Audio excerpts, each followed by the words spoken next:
أعزائي المشاهدين متابعينا في كل مكان، أهلا وسهلا بكم في لقاء النهارده من خلال اليوم بصورة حدث برنامجنا النهارده بشركة ذا ماتشنج تحت قيادة وإخراج الأستاذ أشرف، المخرج الجميل، مخرج المهرجانات، مخرج الحلقات كلها قنوات فضائية.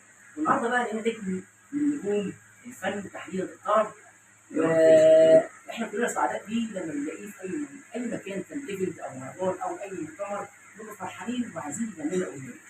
طبعا بنرحب الاول بالدكتوره رندا الاعلاميه الجميله معانا هنا في اللقاء.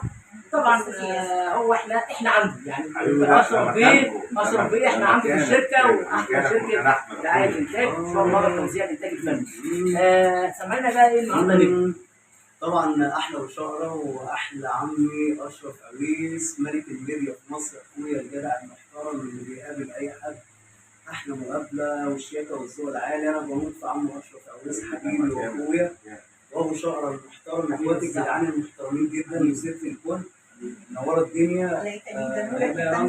استاذه رندا، ليا الشرف ان انا موجود معاكم النهارده والله. احنا كمان مشرفين جدا. يا حلو الملامح يا كل امشي جارح، يا حلو الملامح يا كل امشي جارح، بتعدي وناسينا افاف رايح، يا حلو الملامح يا غالي علينا يا اشرف، واغلى من عينينا ابو شقر، يا ابني مفيش في جمالك يا ست رندا في الريف والمدينة، بتعدي وناسينا رموشك تحير تربربر، وليلك قصير وجمالك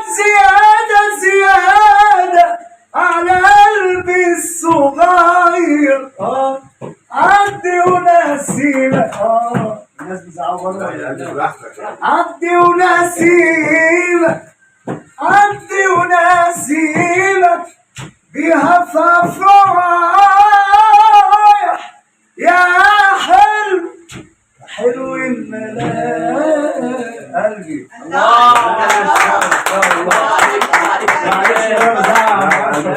على هنا كده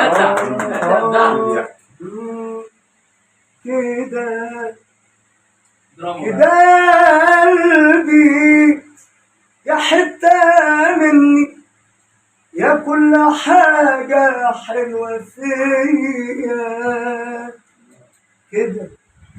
كده هتمشي وتسيبني وحدي في الحياة وشقر والدنيا دي،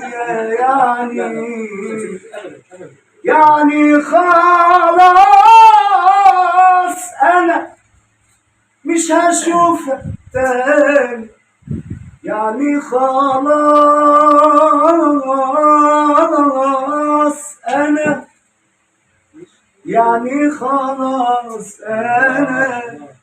مش هشوفك تاني، مش هلمسك، مش هحكي ليك عن حاجة تعبان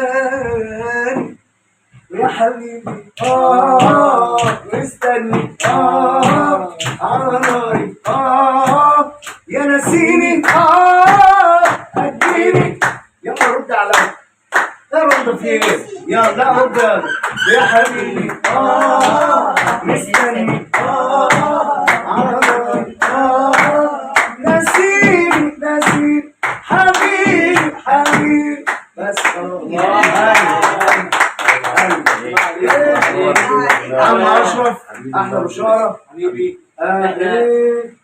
احمد ربنا انك عايش، مش بين الحياه والموت، احمد ربنا ده ناس ياما قبل ما تتولد بتموت، احمد ربنا انك عايش مش بين الحياة والموت، احمد ربنا ده ناس ياما قبل ما تتولد بتموت، لو محتاج ما تمدش ايدك، ادعي يا ربي وهو يزيدك. قول له يا رب ضعيف قويني، ويا حبيبي مستني ماسك لها حبيبي احسن يا نجم. ادينا كام صورة بقى مع خد رقم